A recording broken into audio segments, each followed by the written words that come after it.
Alright, everyone, Sparta123. Today I'm going to be doing a video review of my Glock 19. Just a disclaimer, this is no longer a factory Glock 19, so I guess I'll talk about what I've done to it, as well as my impressions before I did everything that I did do to it. So without further ado, here's my Glock 19. Big shout out to NSR Tactical for making this holster. He was always a pleasure to work with. Or really I should say order from, because I don't work with him, but he was able to change the color upon my request, and before I actually modded my Glock, I wasn't 100% sure when I ordered this whether I was going to go comp or not. So I originally said I wanted a threaded barrel, and later on I decided to go full on comp and everything, so I sent him a quick email and he was able to accommodate my request without a problem. And as always, his stuff is always impressive. This is the EMT Red and his leather line tuckable series. So yeah, let's go ahead and take that off here. Bear with me 1 second. Alright, that's off. Let's go ahead and continue. So right now what you're seeing here is Glock 19 with pretty much everything modified with the exception of the striker spring and the extractor and extractor spring. And I believe that's really about it. Everything else has pretty much changed. I mean, of course, the pins and the takedown, whatchamacallit, is still factory, but this is a slide package done by Innovative Gunfighter Solutions. Big shout out to those dudes. My slide took about 10 to 12 weeks or so, and it did a fantastic job. You can see that I went with their DC hybrid package. Let me turn it over. Their DC hybrid, and excuse me if I'm a little nasally, I'm trying to fight a cold here, but yeah, these guys did a fantastic job.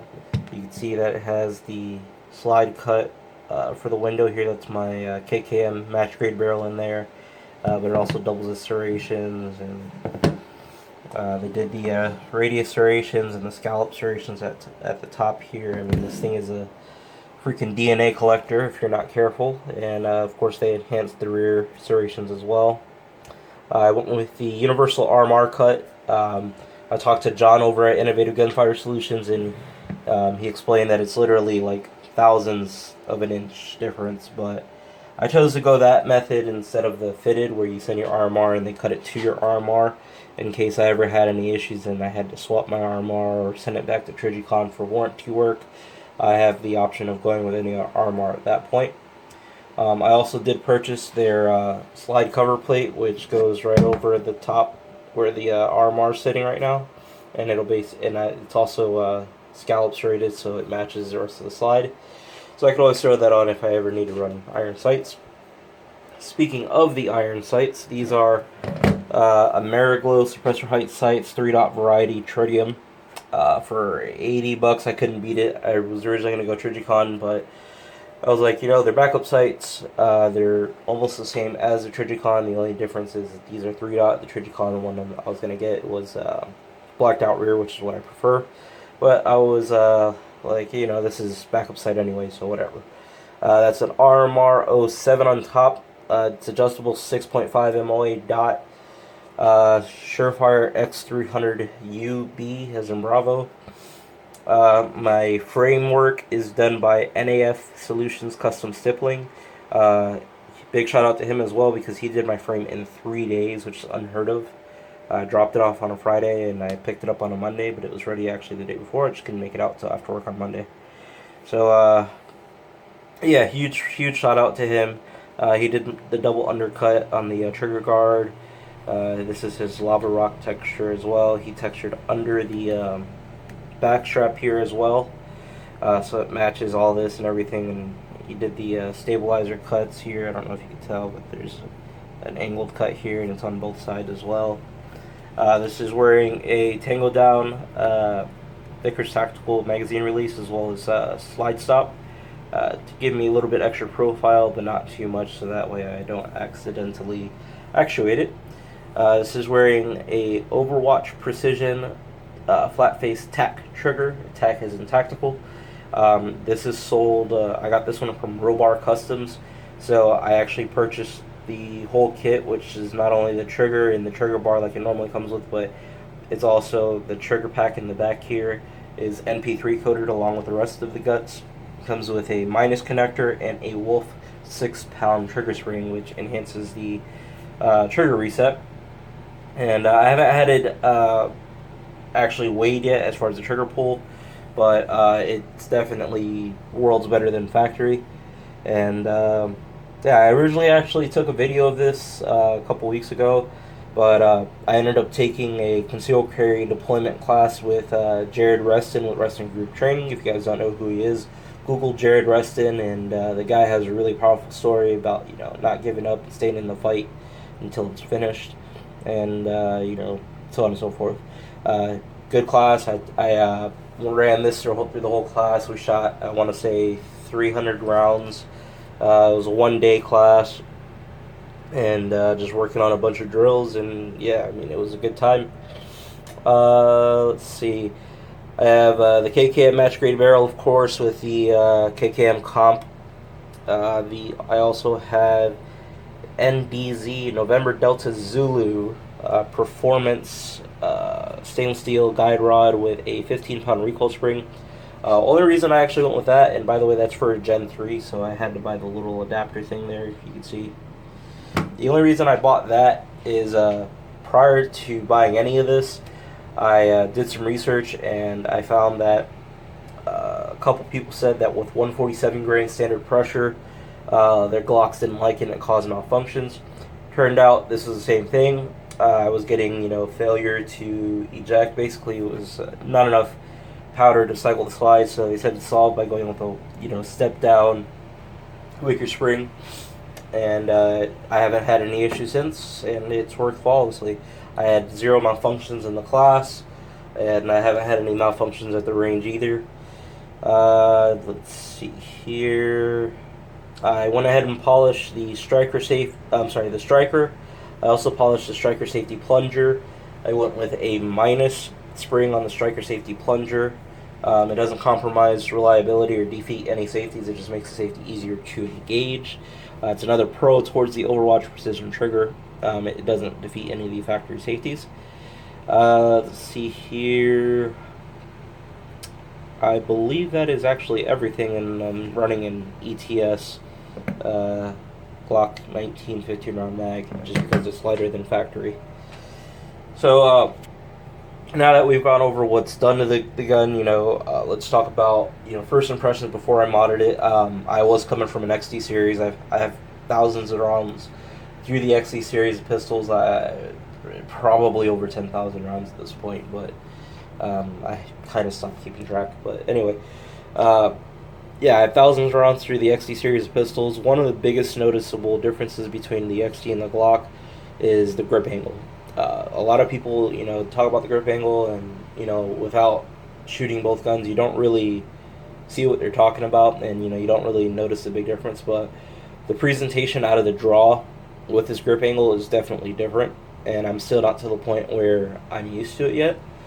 I have probably right at 1,000 rounds through this gun, and not all of those are from the holster, so I still have work to do as far as my presentation is not perfect, and I still got to work on that. The second most noticeable thing is the trigger. The trigger on the Glocks compared to the XD, I mean, they're both crap from factory. The Glock, I don't like the trigger. I dislike the trigger more on a factory Glock than I do on an XD. But I like the reset of the trigger better on a factory Glock than I do the XD. Aftermarket, probably would still have to give the nod to the XD on having a better trigger. The PRP, Powder River Precision trigger I got on my XD, I mean, it's phenomenal. It really is. This is pretty good too, but I would still probably give the edge over to the XD. Impressions over factory versus aftermarket. The comp, you definitely notice the difference. I was going to make a video to try to put some empirical data behind it, that you have a 10% reduction in recoil or so on and so forth, whatever. Didn't end up happening, but I could definitely tell you do feel a difference in the comp, especially with hot ammo. I do carry 124 grain Underwood plus P plus. Yes, that is the thing. That stuff is really hot, and you definitely notice, you definitely feel it. With the comp, it definitely eats the recoil. The gun shoots super flat. I have some shooting videos, and the thing just doesn't move. It really doesn't move. Shooting with an RMR is almost like cheating because it's so much easier to track under recoil. I'm still not to the point where my first shot on target out of the holster from the low ready. I'm still not to the point where I'm as fast as iron sights. However, again, I do have thousands of repetitions on iron sights compared to the red dot. So, but that's just a training thing. But definitely shot to shot, there's no comparison. I could definitely track the dot a lot faster than I can iron sights. Another thing I noticed is the trigger is definitely much better on aftermarket compared to factory. With the factory Glock triggers, they're plastic and they're curved as well. Curved both this way as well as rounded as well, I guess you could say. And I would get kind of sore here with the factory Glock trigger after a lot of dry fire repetitions or a lot of firing in general. The framework is definitely worth it. The Gen 4 texture is really not bad, but honestly, this undercut makes the world of difference. Like, you can get so much more of a purchase on the firearm with the undercut. This gun is hot. I'm not going to be pulling any triggers here, so we're going to obey the firearm safety rules. But yeah, I mean, the undercut is definitely worth it. The other thing here, the accuracy, it is better with the match grade barrel. I can't tell you, how much better, but I could definitely say that it is better. And I'm not trying to be biased or anything like that, but I was able to get better groups. Granted, I did groups after I installed the trigger and the match grade barrel, so it could be a combination of the both. But nonetheless, I did see tighter groups. One thing I did before I sent this off, I weighed my slide before and I weighed my slide after, just to see how much material there actually are taking out of the slide. And when I weighed it afterwards, I did it with all the factory stuff, without the RMR, of course, and without the KKM barrel and comp, everything factory. And they take out 2 ounces from the slide. Now, a lot of people don't think about this, but you throw an RMR on a slide, you're essentially making it heavier. So with the material that they take out of the slide and then adding the RMR back to the slide, it actually brings the weight to almost exactly of what the factory weight is of the slide. So it makes the gun really balanced, in terms of the way it feels, the way it recoils, the recoil impulse. Innovative Gunfighter Solutions, I know that they intentionally don't take out too much material because they don't want to get into you having to tune the recoil because it's cycling different because it's different weight. So that's great. They definitely did a good job of doing that because, like I said, it literally almost comes out. It's not even half. I think it's like less than half an ounce difference between this and the factory slide. So something to definitely think about, something to consider when adding weight or removing weight from something that's reciprocating. It's just like wheels on a car, wheels on a motorcycle. It's rotational mass. It's mass that's moving. It makes a big difference. It makes a big difference in how fast you are, the slide tracks, and how the recoil impulse is. I've noticed if you take weight out of the slide, it'll make the recoil impulse sharper but quicker. If you add weight, it'll make it slower, of course, but more smooth. Also, it could reduce, muzzle flip and all that stuff as well. But things to consider. My other video was 25 minutes long, so I'm going to try to make this quick. Definitely, well worth the money. I did spend quite a bit of money on this, but because I did send my slide off, I was able to do it in increments, and it was definitely a lot more feasible that way because I had about 2.5 months before I got everything back. I believe that's everything. Just do a once over here. Some close-ups.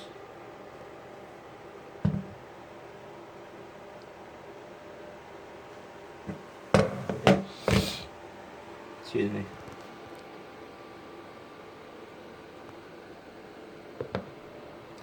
Just want to show you guys some of the work here by these guys. I mean, like I said, it looks really good. Another thing before I wrap it up here, when buying holsters, this thing is literally almost the same exact length as Glock 34. I think Glock 34 just edges it out by a smidge. And actually, on the topic of length, now that it comes to mind, another benefit of running a comp is your light doesn't get dirty, so it leaves all your lumens unmolested from carbon or anything like that. So that's awesome because I hate cleaning my lights after I shoot. It's really annoying. It's a pain to get all the carbon off, and at the end of the day, you never really get all of it off. So that's another thing to consider. It makes it pretty awesome. The most rounds I ran through it consecutively was about 500 rounds in a range session. That was just me working on my presentations and stuff like that, trying to get, like I said, the dot and everything on target. But otherwise, I mean, let me know what you guys think. If you guys like it, hate it, whatever, put it in the comment box below. And thank you guys for watching, and have a good one. Sparta123 signing out.